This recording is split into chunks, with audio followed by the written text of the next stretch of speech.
I'm constantly amazed at how often we see a reporter or a public official or a regular old person, how often they're surprised or indignant or about the consequences of something they had direct involvement in. Something that they were directly involved in ignoring, denying, condoning, excusing, encouraging, or even lying about. And when the inevitable pushback comes, when they throw the big rock in the middle of the pond, and the big old ripples come back to them, they're the first ones to look into the camera and go, "Wow, how did that happen? I'm really surprised at that." Or something like, "Wow, the water rippled on my shoes. I'm very unhappy that whoever threw that rock in the pond got my feet wet." We're constantly seeing this. I saw 2 examples of this in the papers and in the local media today, one in St. Louis, one in Baltimore, of people who are just absolutely oblivious to consequences. Hi, this is Colin Flaherty. Welcome to the Don't Make the Black Kids Angry podcast. Boy, a lot of people are starting to listen to this podcast. We just cranked it up about a month ago, so thanks everybody. And if you're listening to it on your podcast player, great. By the way, if you're listening to it on your player, why don't you go leave a comment on our minds.com channel. Tell everybody else which player you're using and which one you like and how they can do it. And if you're not subscribed to this channel, subscribe to it. That way, that's the easiest way to get it. Anyway, let's get back to the consequences. Wasn't it just a couple years ago that Jewel, anybody remember Jewel?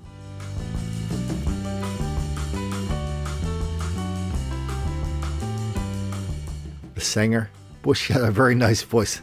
Anyway, one of the last songs that I heard from her was a song called "Only Kindness Matters." I mean, that could have been the theme song, the anthem for Democrats and liberals in this country. Because all that matters is for Eric Holder or Barack Obama or Nancy Pelosi or any of their other thousands and thousands of satraps to stick their chin up in the air, pronounce the value of their own virtue, and nobody really cares what happens after that, because only kindness matters, only virtue matters. The only thing that matters is that you recognize, you acknowledge that I'm a very kind, that I'm a very virtuous person, whether I am or not. But all these things have consequences. I think it was Ayn Rand who said we can ignore the consequences of our actions, but we cannot ignore the consequences of ignoring the consequences of our actions. And so we had all this bad business happening in Ferguson/St. Louis, Baltimore, Charlotte, Milwaukee. It's amazing how long that list is, if we kept going, of large-scale episodes of black mob violence in this country. Some so-called political, some not.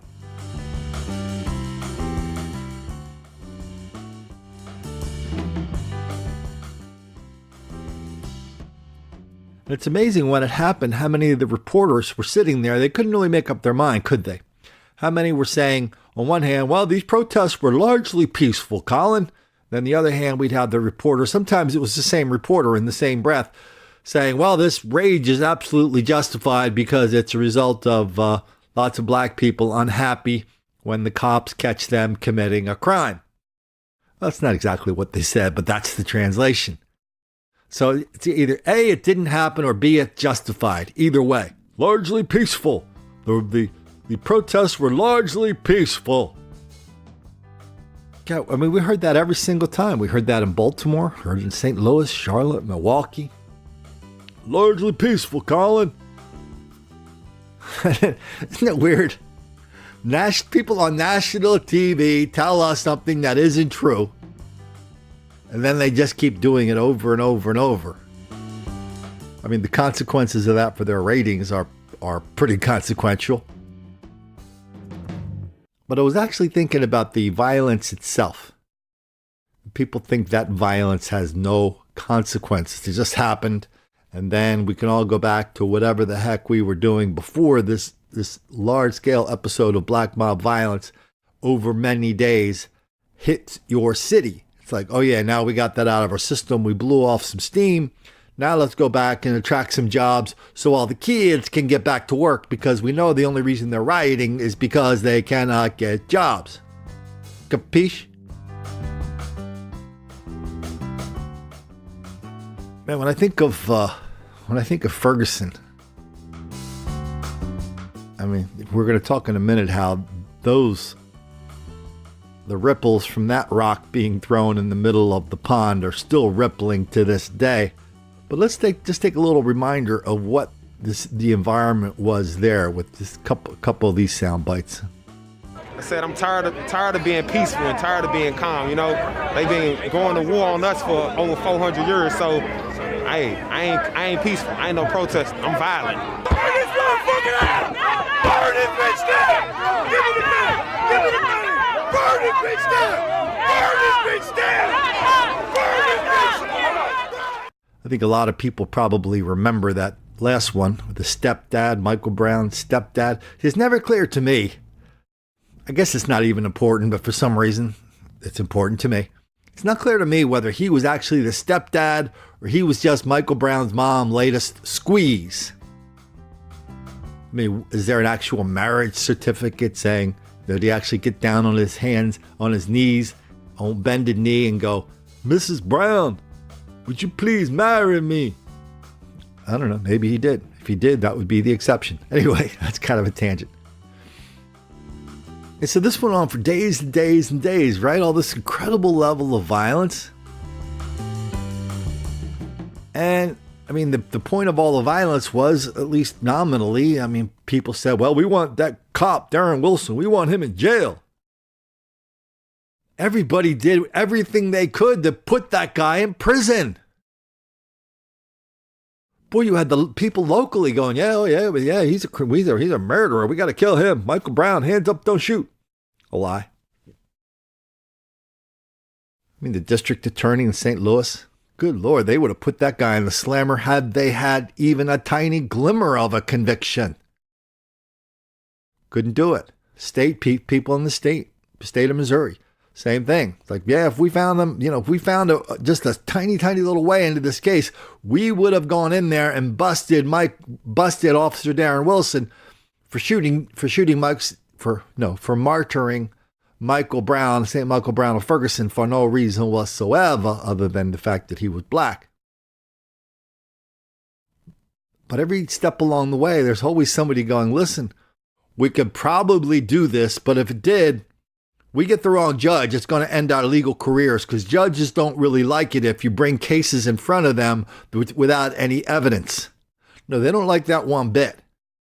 And not every judge is under the sway of the editorial board of the St. Louis papers, who regularly declare that black people are relentless victims of relentless white racism all the time, everywhere. That explains everything. And that explains why these cops are going around Ferguson, a suburb of St. Louis, shooting people for no reason whatsoever. So none of that happened. I mean, but the last best hope was the federal government, right? I don't know, 7-8 months later, turns out Eric Holder, the federal government, they were involved in this shooting from the beginning. They sent 3 people to Michael Brown, at least 3 that I know of, to Michael Brown's funeral. The funeral where the minister stood up and said Michael Brown was doing the work of the Lord, spreading the work of Jesus, the word of Jesus. This is before we created the other little mythology about him.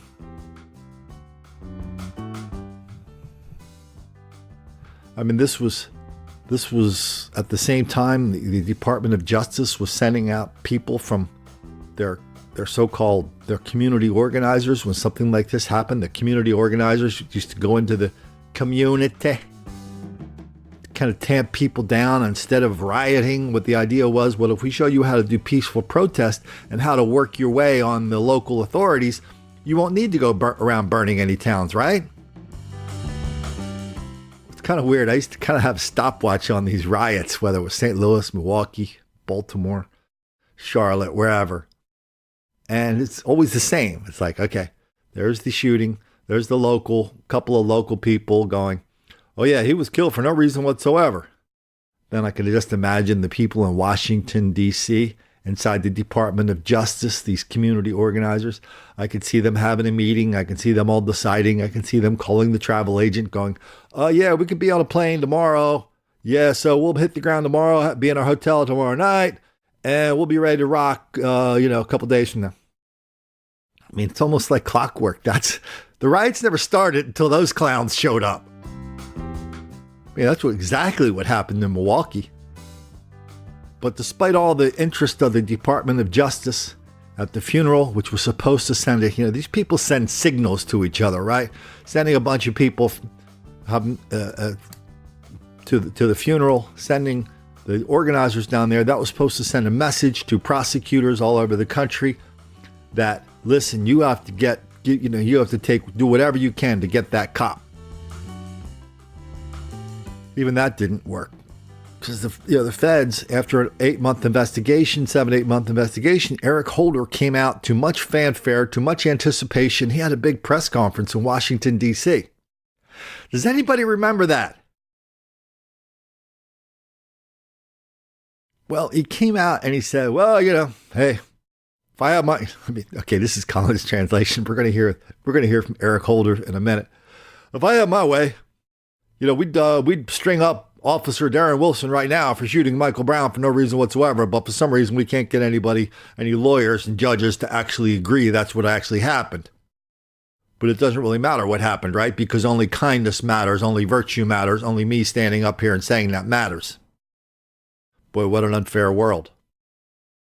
And so the same guy who'd been telling everybody daily ever since he took the job as Attorney General, Eric Holder, that black people are relentless victims of relentless white racism, he had to kind of bail on the whole Michael Brown was martyred for no reason whatsoever. But he pulled the greatest bait and switch in the history of this country. I'm still astonished at this. I'm still astonished that A, he had the nerve to say it, and B, the reporters had the nerve to just write it down, and not one of them looked up from their pad and said, well, that doesn't make any sense, what he's about to say. Because what he said was, he finally figured out the reason why so many people were rioting in Ferguson. He found out the reason why so many people were so damn pissed off in Ferguson and in St. Louis, in particular St. Louis in general. You know why? Turns out it wasn't about Michael Brown after all. No, Michael Brown didn't have anything to do with it.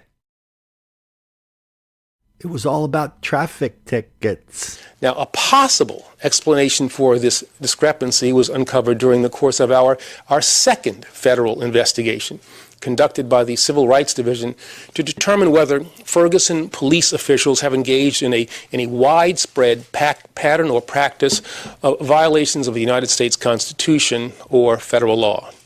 Now, as detailed in what I will call our searing report, and it is searing, also released by the Justice Department today, this investigation found a community that was deeply polarized, a community where deep distrust and hostility often characterized interactions between police and area residents. Now, this deeply alarming statistic points to one of the most pernicious aspects of the conduct that our investigation uncovered, that these policing practices disproportionately harm African American residents. In fact, our review of the evidence found no alternative explanation for the disproportionate impact on African American residents other than implicit and explicit racial bias. No other basis. Between October 2012 and October 2014, despite making up only 67% of the population, African Americans accounted for a little over 85% of all traffic stops by the Ferguson Police Department. I have never heard anything like that. Ever. Never seen a switch like that. We went from cops are killing people for no damn reason whatsoever, and that's why everybody's pissed off, to cops are writing too many traffic tickets, and that's why people are pissed off? Wow. That's what he calls his searing report. And when he walked out of the room, everybody patted him on the back, told him what a great job he was doing as Attorney General for the cause. You know, this whole traffic ticket thing, I mean, to Eric Holder's, underlying the Eric Holder announcement that traffic tickets are causing black people to riot in Ferguson, underlying that finding is the whole idea that black people and white people must be breaking the traffic laws at the same rates. I mean, you're not actually going to sit here and tell me, are you, Colin, that black people and white people drive differently? Are you, Colin? Colin, do you have the nerve to say that? Because there's not a damn elected official in this country, especially in Ferguson or St. Louis, that'll stand up and say, oh yeah, the only reason why black people get more tickets for more serious things is because they're black. I mean, and nobody's going to stand up and say, yeah, it's because they're breaking the law more often. Boy, they had this question come up out in San Francisco.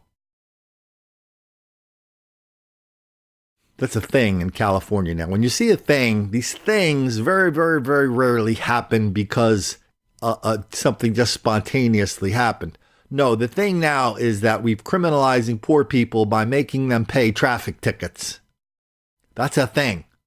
And we're criminalizing poor people, parentheses, black people, in California by making them pay their traffic tickets. In San Francisco, where there's 6% black people, they found out that 50% of the people who were not showing up for even minor traffic offenses in traffic court were black people.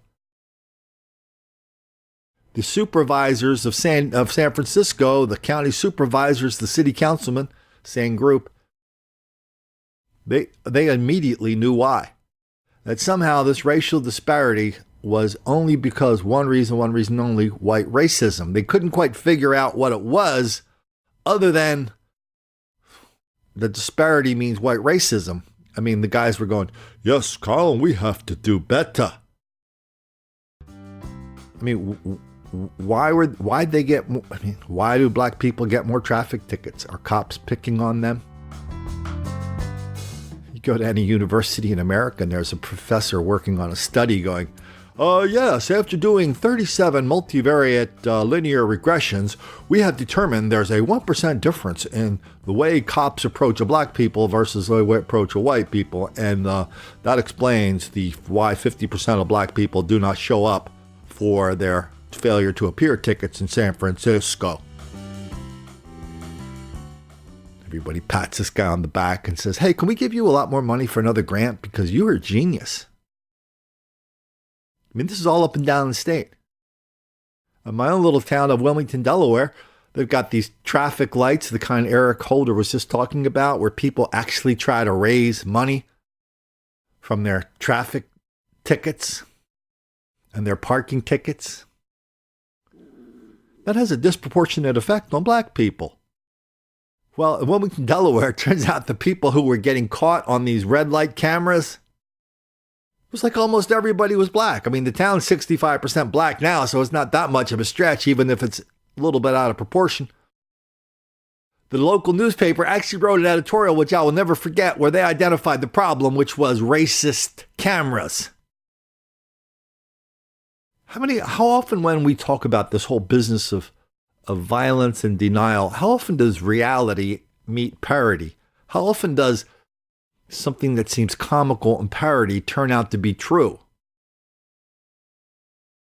Now we've got a paper for a major chain, the Gannett, talking about racist traffic cameras. Everybody knows that black people and white people drive the same way. Everybody knows that. So that's the only thing left, is that the only reason they're getting tickets is because of these big bad white cops who are under pressure to, write tickets and prop up the city budget. Okay, whatever. And so when the Attorney General stands up there and says, oh yeah, we're not really down with that anymore, he doesn't have to write a memo to every cop in America. He doesn't have to write a memo to every mayor, or every chief of police, or every watch captain. When the Attorney General says that, nobody wants the Attorney General coming into your department writing a report on your cops saying you're a bunch of bad people because even after I told you to stop writing tickets to black people, you kept writing them. So that's what happened. This is what happened in this story in St. Louis.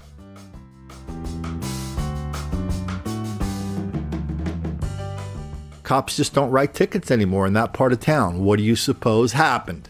In St. Louis, where the driving is so dangerous, school officials are afraid to let their students walk across the street. In fact, 2 kids were struck by a hit-and-run driver just trying to get home yesterday. Fox 2's Andy Banker is here with some disturbing video of the blatant disregard for the children, the laws, everything in this neighborhood. Kind of stunning to see this, guys. People just ignoring stop signs, speed limits, right next to a school and right in front of our camera. There seems to be no fear of getting a ticket. Residents say police could be out there writing them all day long.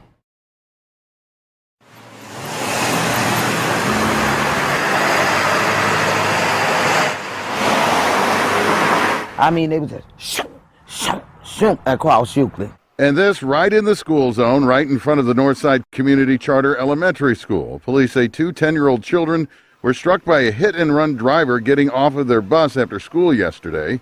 They went to a hospital, though their injuries were not serious.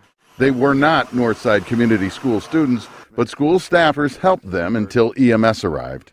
They were just crossing the street. We picked up their shoes off the street, saw them too on the ground, and 2 beautiful kids. Stella Arandu is the school's principal and founder. She says aside from a handful of students who live just a few houses away, none of the close to 400 students are allowed to walk home without their parents. Even crossing the street to get into their cars can be precarious. The school staff, parents, and neighbors say this situation is unacceptable. They're calling on police and city leaders to do something and reinforce those things we're all taught in school before there's an even greater tragedy. And go by the rules and not do things that are wrong. And there are consequences for those things. And one of the consequences is not just what happens to you, it's what happens to the next person. They should be able to cross the street. And even if a bus is out there and you see that stop sign, you know you're supposed to stop. Because those are kids. Just like Wild Wild West, anybody can do whatever, drive whatever and however they want on these streets.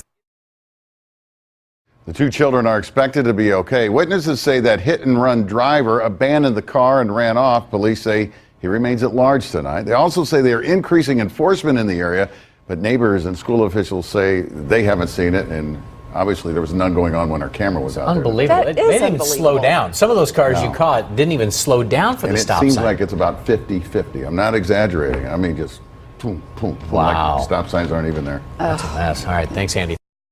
And now we get the anchors, the same anchors who covered Ferguson, the same anchors who cover this stuff all the time, the same anchors who were there when Eric Holder made his triumphant announcement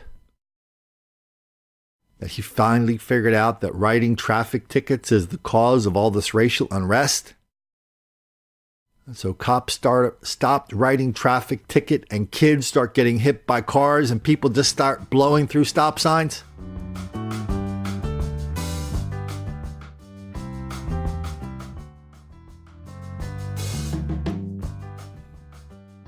Obeying traffic laws like stop signs and street and red lights, especially stop signs, obeying them is a white thing. Blowing through a stop sign is not a white thing, that's a black thing. Oh, Colin, how can you generalize that? Because I live in Wilmington, Delaware, and I'm looking out my window every damn day right at a stop sign. Nobody stops for the stop sign. Nobody. And most of the people that drive up my street are black, period. Colin, that's anecdotal. Yeah, ask any cop about that. Ask any cop about these anecdotal stories. Ask a teacher about these anecdotal stories. Good Lord, I get so many letters from cops, so many letters from teachers. You want to know what cops are talking about today, anecdotally? It's on the Chicago Tribune. If the Chicago Tribune put stories if they place them in relationship to the amount of time people read them and talk about them, this would have been the biggest story of the day. As it wasn't that big of a story. It was just kind of buried a little bit. Something else, probably the fact that Trump was ruining the universe. That's probably, that's their main story on the front page. Anyway, so at the Chicago Tribune, big story, or buried story, there's a picture of 5 black people who are just walking around in the so-called loop, the so-called nice area. The nice area where this stuff doesn't happen. Well, this is what cops in Chicago are talking about today. 5 black people are walking around robbing people. And they've been doing it for a couple weeks. And they've got their pictures.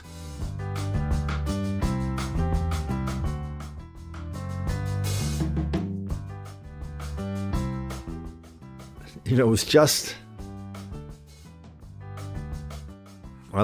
18 months ago, 15 months ago, when Kim Foxx was elected the state's attorney, Cook County in Chicago. She was elected with the full financial support of George Soros. And what that means is, that doesn't mean he gave her money directly. That means he set up political action committees and they paid for lots and lots of advertisements and lots of activities that were supposedly independent of her. So she was elected to let's just call her district attorney. And to her credit, she's been keeping her promise, because when she was elected, she told everybody during the campaign that she thought too many black people were in prison for no reason whatsoever and were criminalizing poverty. And why are we picking on black people so much? And we're not going to arrest our way out of this mess. And we all know crime is caused by all this bad stuff. So let's fix the bad stuff, because crime is not a cause, it's a symptom. True to her word. Carjackings. People were caught in carjackings. Every single one ends up not pleading to a felony, but to a misdemeanor. That means a year from now, when we look at the carjacking numbers in Chicago, Kim Foxx is going to be able to put her hands in the air standing next to Rahm Emanuel and go, look, we solved the carjacking problem. Look at the numbers. And meanwhile, we got a guy named Colin Flaherty who says we're cooking the books on the numbers. Isn't that silly when people talk like that? So Kim Foxx sent out this enormous signal that and with the full acquiescence of the mayor and the chief of police, even though the chief is kind of like off the reservation a little bit, sent out this enormous signal that we are not going to be holding black people accountable for their actions in the city of Chicago. Not unless it's videotaped and not unless there's a lot of blood around. But something like, what, just beating up a couple of rich white ladies? You think that's a problem in Chicago?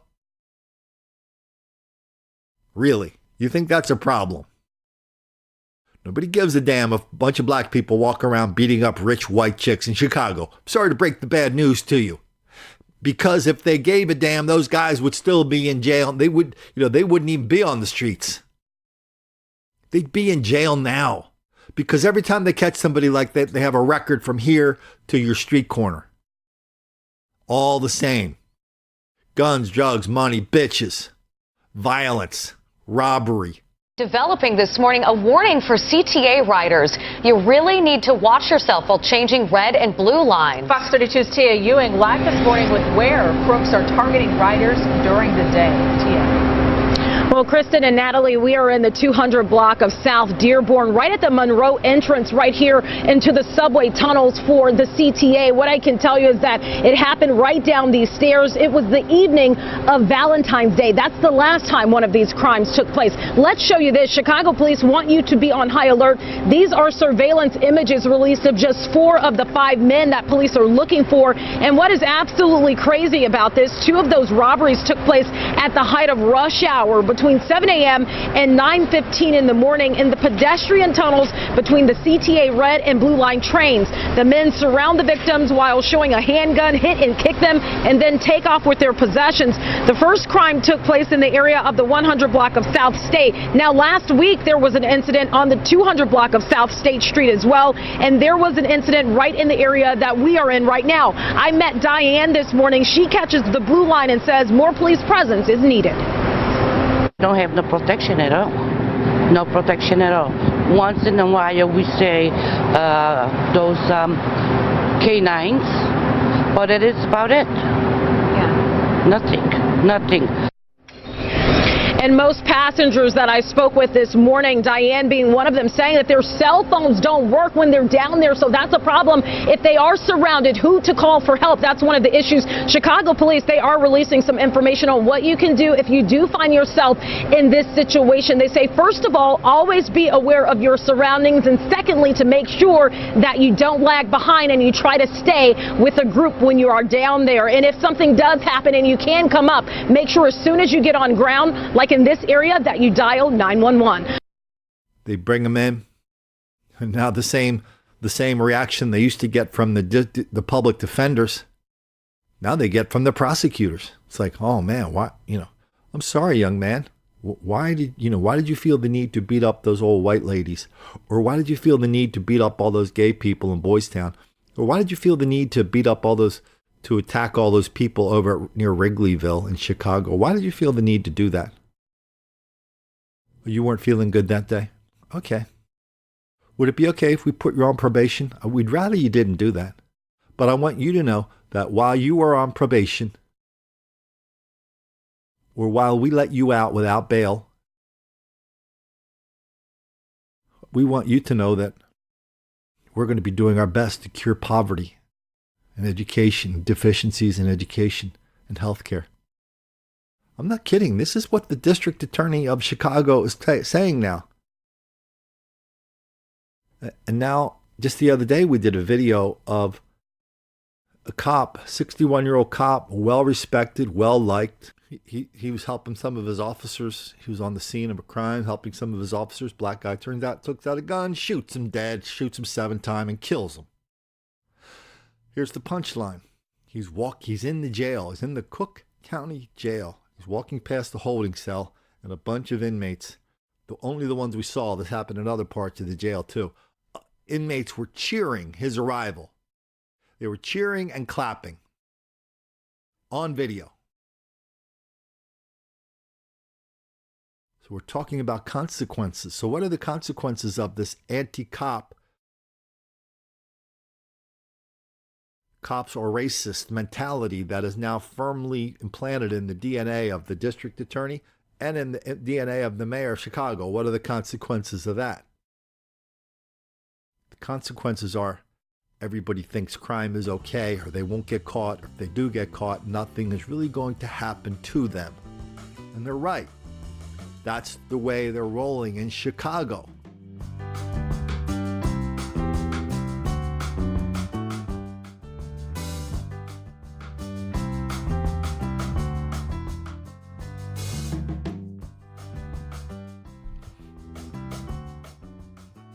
Favorite Chicago headline over the last 6 months came a few months ago from the Chicago Tribune. Big headline: Chicago jail population at record low. Fewer than 6,000 people are in Chicago jails. It's never been that low before. It's because they're not charging people, and then when they do charge them, they let them go on bail.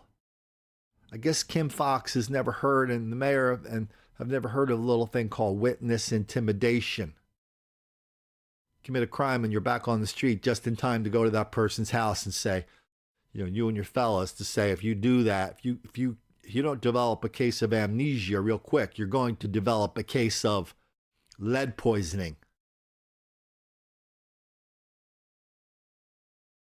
Anybody who talks about the crime numbers in this country without talking about witness intimidation, stitches for snitches, Bronx juries, and breaking the cradle to prison pipeline is either a fool or they're being disingenuous. That's a polite way of saying they're lying their butts off. They're being disingenuous, and they're trying to disguise the true level of black criminality in this country.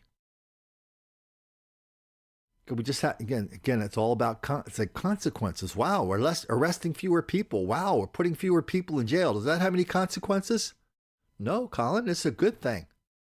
What about those people that are running around beating up old white ladies in Chicago, in the rich part of Chicago? No, Colin, you can't prove that those two things have any relationship, Colin. Okay. All right. in New Jersey. When in the last, I think Chris Christie was in on this. They did this is like the thing. The first time I heard about this was 2 years ago. When you guys heard me say the word numbers, I'm actually imitating a friend of my brother's named Mark. And I saw Mark downtown Wilmington a couple of years ago, and he said, "Oh man, working on this and working on that." And one of the things he was working on was this whole idea of, we're going to save the jail system by just not not charging people bail anymore. Just going to you get arrested, you go in front of a judge, the judge looks at you, you put your right hand up and say, "Oh, Your Honor, I promise I'll come up here for trial." And you're gone. You're back out on the street to wreak some more havoc. I thought to myself, this is the first blush in all these crazy ideas, right? It's like, oh no, that idea is so crazy. It's too crazy. That will never get adopted. Of course, it's adopted in Chicago. Big story in the Philadelphia paper over the weekend about how it's adopted in New Jersey. And the story in New Jersey was like perfect when we talk about consequences, because it was all about, oh, this is fantastic. All over the state, judges are just letting people out on their own recognizance, no cash bail. And I kept going down and down and down. This guy said this great thing happened. This guy said that great thing happened. Everybody was like, I can't believe how great this is. But my whole thing, I just wanted to know one thing. The people who you let out on bail, are they A, showing up for court, and B, are they committing crimes while they're out on bail? Get about 90% of the way down of a pretty lengthy story, and it goes, oh yeah, we don't know the answer to either of those two questions. But other than that, we are really excited how well this program is doing. It's amazing to me that there are people in this country, they have, they go to the finest schools, the finest colleges, the finest law schools. They score really well on their bar exams. They get these jobs here, there, and everywhere, and they're quite capable of saying some really ridiculous and stupid things that now are not just ridiculous and stupid, they're dangerous. I mean, the whole trick is, well, let's just not talk about consequences. I mean, to say that letting criminals out of jail and prison on a wholesale level is a good thing, I mean, how can you ignore consequences more than that? First of all, you're ignoring all the damage they did to the victims. Yeah, remember them? Victims.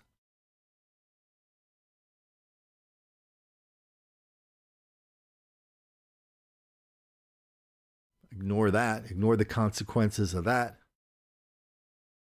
And now you put all these criminals back on the street, and you don't even care whether they show up for trial. You don't even care while they're out on this experimental program. It's not experimental to you. It's like, no, this is like a proven success now.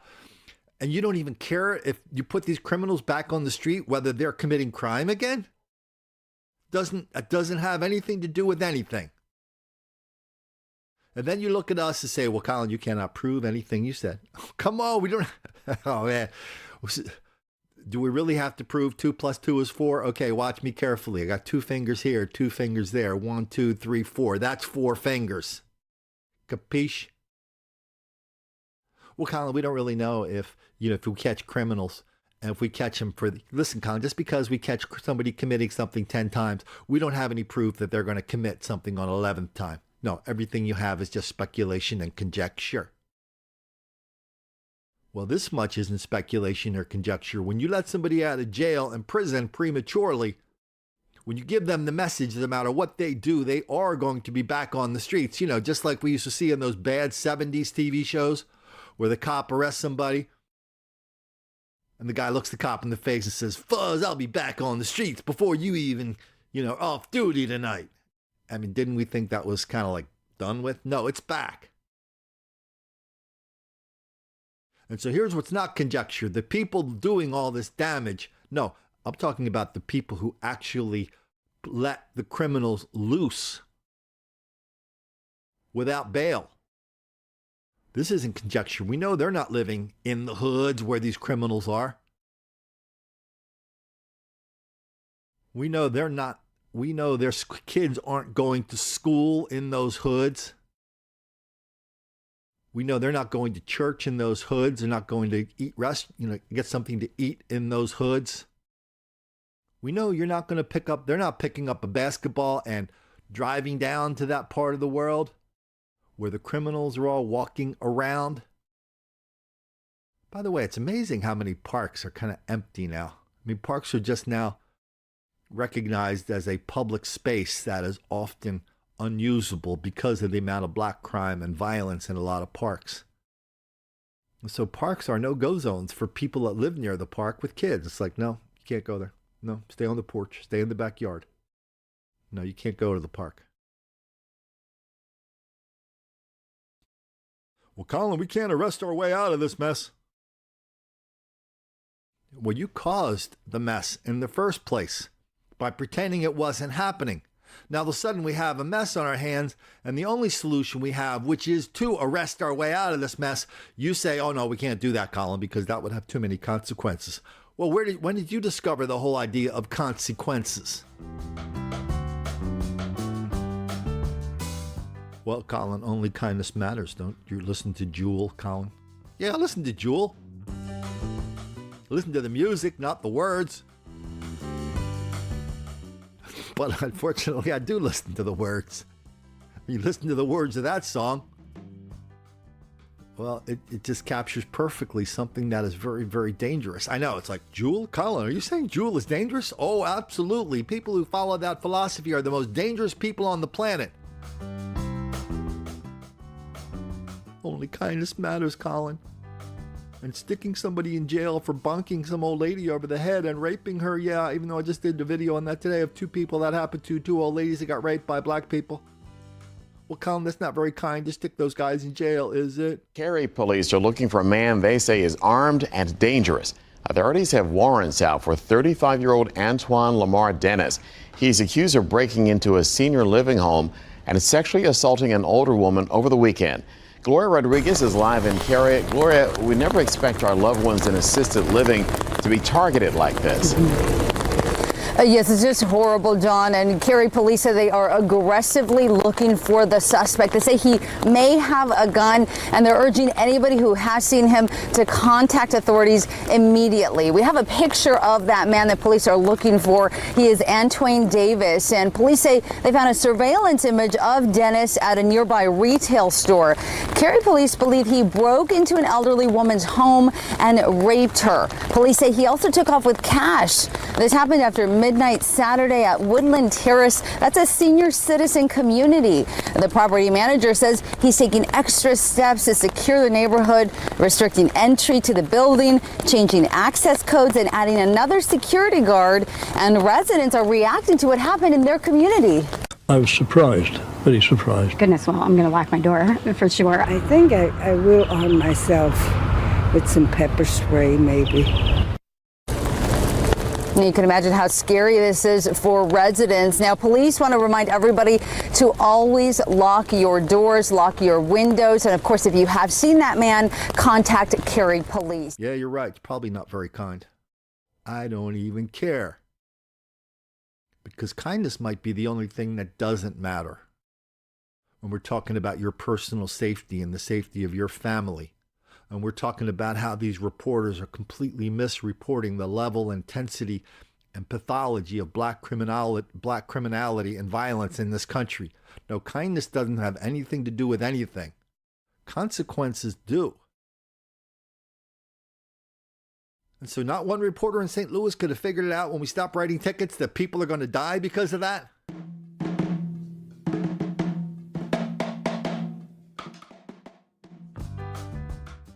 Okay, instead of stop signs, why don't we just put a picture of Jewel on all the stop signs in St. Louis? Hey, if you get around to it, if you feel kind today, could you please stop for this stop sign? Oh, and if you can't, don't worry about it, because only kindness matters. We don't really care if kids get hit by cars or not, or if anybody else gets hit by a car. Because if you complain about that, well, that's not being very kind, is it? I mean, what about, why don't we, we could tell the exact same story down in Baltimore. Why don't we start with this? Why don't we just start with this story here and break it down? on the other side. Several cars broken into and vandalized. Right now, a South Baltimore neighborhood is trying to figure out who is behind all of the damage. Police say tonight they need your help identifying the man caught on camera in one of those break-ins. WJZ is live tonight with the details. Amy Yancey has a closer look at the video and reaction from folks in that area. Amy. And Jonathan, this is one of the cars that was targeted. As you can see, there are cracks in the window, in the glass, from when the suspect apparently tried to crack it and was unsuccessful. Fortunately for the woman who owns this car, I spoke to her. She says she's been living in this neighborhood for over 70 years and has never been as afraid as she is now. With a tool in his hand and surveillance cameras rolling, the unidentified man casually walks up to a vehicle and takes a swing, then a few more until the driver's window caves in and he can snake his way in. What's the point of doing that? There's nothing in a car that's worth just destroying property. WJZ obtaining these photos of another damaged car, one of several that were targeted this weekend. Police now investigating who's been destroying property in South Baltimore. The rash and vandalism hits eerily close to home for Melva Turner. Her Chrysler was hit Friday night. At first I thought it was BB's, but I don't think so, because I had pulled it in this way and there was no way they could have shot it. So take another look at the man walking away in the video. Investigators want to talk to him about the trail of destruction that's left some in this neighborhood rattled and afraid. After it gets dark, I don't go out of the house, and neither is he. We're afraid.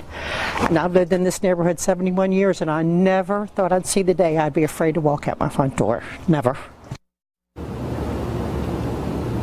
And some of the neighbors that I spoke to say they specifically park their cars behind their houses and not on the street because they thought it would keep their property safe. Well, that has changed. So this is a crime spree in Baltimore where people with hammers are smashing into cars, taking their stuff out of there.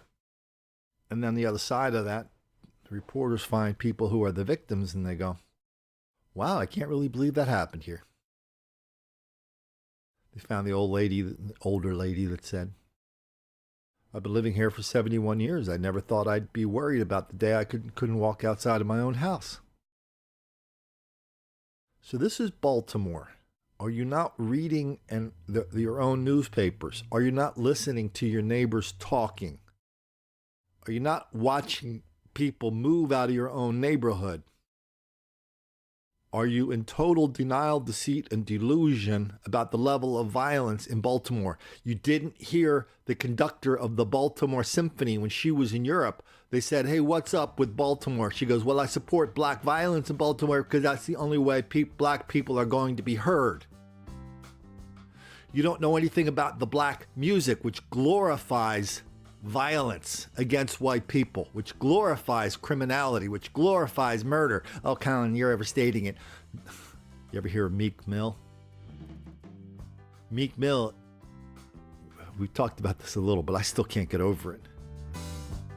So Meek Mill is a huge rapper. By the way, I saw something the other day. It said, well, rap is bigger than rock and roll. Rap's been bigger than rock and roll. Rap is enormous all over the planet. And Meek Mill, he's, when the Philadelphia Eagles come onto the field, they're coming on to the music of Meek Mill, one song in particular, Dreams and Nightmares, where Meek Mill talks about killing people. He talks about guns, drugs, money, bitches, and murder. And how if you're not down with murder, you're a pussy. I was eager to see that during the Super Bowl when the Eagles came out on the field. That's the reason I watched the beginning of it. As soon as that first eagle came out of that first tunnel and that song started playing, they cut away to a long shot with no audio of what was happening on the field. Surprise! And so now these people in Baltimore are going, wow, man, what's up with all this criminality and violence? I don't know why would anybody do that? I mean, how many signals do we get from Baltimore every day? How many signals do we get of black criminality? How many signals do we get from the public officials that they're not overly worried about it because it's not really, the criminality is not a symptom, it's not a cause, it's a symptom. How many? If you still live in Baltimore, it's only because you've made your deal with the devil. You in your own mind have agreed to ignore all this stuff. In your own mind, you've agreed to say, listen, we're all human beings here, and nobody's going to hurt me because I'm down with the cause, so the cause is going to be down with them. Yes, that's what people think.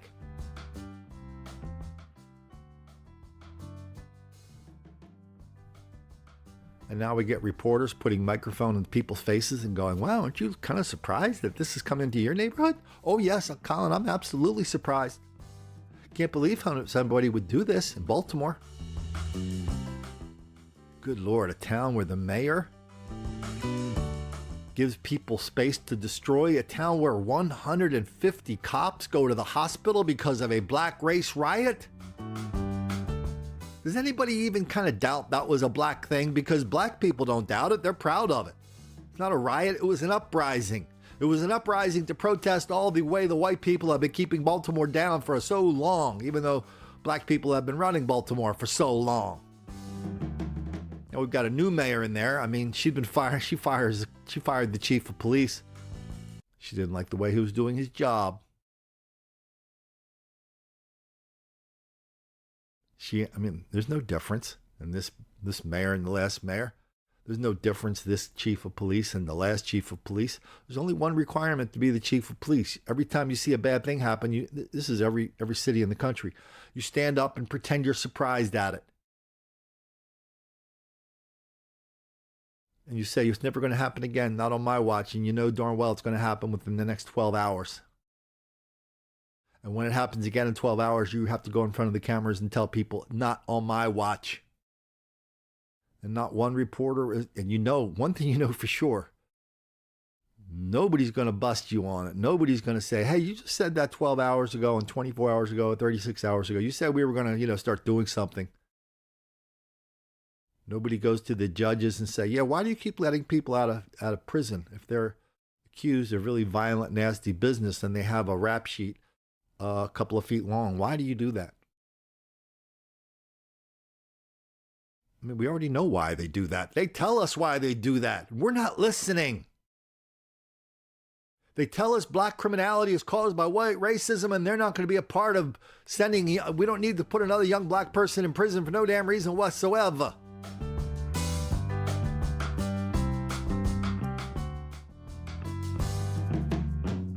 The central organizing feature of life in Baltimore is how can we ignore, deny, condone, excuse, encourage, and even lie about the level of black criminality? How can we pretend it's not happening? And when confronted with the fact that it is happening, how do we pretend that it's not a black thing? That's Baltimore. Just got a letter yesterday from, I get so many letters. Got a letter 2 days ago from a woman in Baltimore. She described her situation. It might have been the same neighborhood as this. She said she would move, but she can't because she doesn't have enough money to move. But she says her neighborhood is now one big hot chocolate mess and she can't move. She can't go out. She feels trapped in her own house. And still in Baltimore, they keep doing the same thing over and over and over. The racially conscious crime solutions that aren't solutions, they're just excuses. Total disregard of consequences. Constantly letting black people in Baltimore know that the only reason you're committing crime is because of the big bad white racists like Colin who are forcing you to do it. The state's attorney in Baltimore, Carolyn Mosley or Mosby? I forget. Mosby. It's our time. Remember she told that to all the young people in the streets. It's our time. Our time. What the hell does that mean? What did it mean? Other than, yeah, go out and burn whatever the hell you want to burn. Nobody's going to care. Because it's our time. We just did the story where the riots were held at a place called the Mondawmin Mall. That was kind of ground zero. Then they kind of spread out from there. So Target decided to close their store at the Mondawmin Mall. And they had the required community meeting with the required clueless public officials going, man, I can't figure out why Target's moving out of here. They're I mean, they've got to be making money in there. And not one reporter stood up and said, do you think it had anything to do with the riots? Do you think it had anything to do with the large level of black criminality inflicted on people going to the store, inflicted on people leaving the store in the parking lot, and the criminality in Target itself, in the shoplifting, in the assault on employees, and all that stuff? Do you think that had anything to do with it? Is that a fair question to ask? It's an obvious question to ask. But not one reporter wants to say, oh yeah, we had a major riot here. And there might have been consequences for that riot, which is nobody wants to live, nobody with any amount of sense wants to live in this town anymore. They don't want to do business here anymore. Big story in the Baltimore Business Journal a couple weeks ago. Again, it was kind of like they were a little bit surprised. The story was all these restaurants are for sale, nobody's buying. And the only place people are buying and selling restaurants is outside of the city. And all these business brokers are saying the same thing. It's like, nobody wants to buy a business in Baltimore anymore. Why is that? Just can't figure it out. And everybody, sort of they have a list of excuses, blah, blah, blah, blah, blah. This reason, that reason, this reason, that reason. And finally, at the end of the list, there's always somebody, at least in this article, comes out and says, well, maybe crime has something to do with it. I'm not really sure. I know it sounds like a crazy idea, but maybe there's something to do with it. Hey, why not just say it? Hey, I'm crazy like that.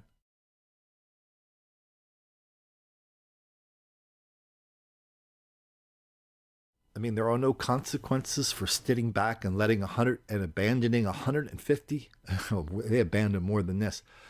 150 cops got sent to the hospital. We've seen the videos of that many times here. They were abandoned. The cops are on their microphones going, hey man, we need some help down here. We need help right away. And there was no answer. They were surrounded. They were beat, rocks thrown at them, pulled out of their cars, hurt. And there's no consequences to that. People are not looking at that going, oh yeah, okay. We know in Baltimore, the central organizing feature of life in Baltimore is ignoring, denying, excusing, condoning, and even encouraging and even lying about black violence. Okay. I'm not going to make my life. I don't want to be part of that. I'm not going to devote my life to fighting that. I'm just going to get up and move out of Baltimore. And if I was thinking about going there in the first place, I'm not going there.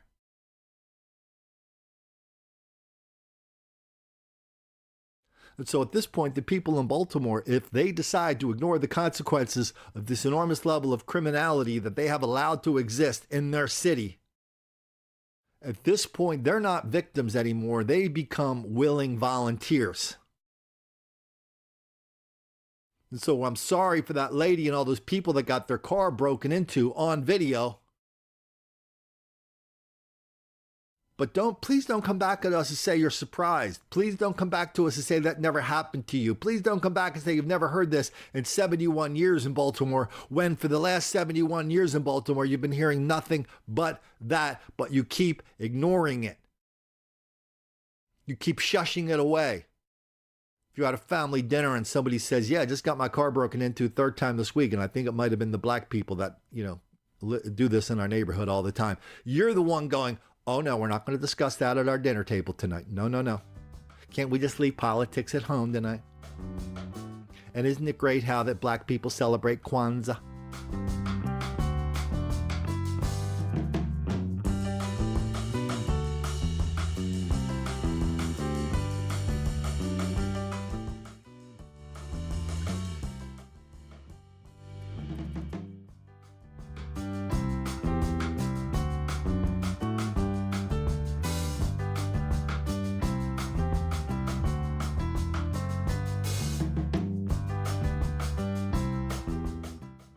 If you go into a podcast like this or on a YouTube channel and you go, crime in Baltimore is a black thing. And lots of white people are victims of it as well. You're going to get some pushback going, hey, Colin, how could you say that? How could you ever say that, Colin?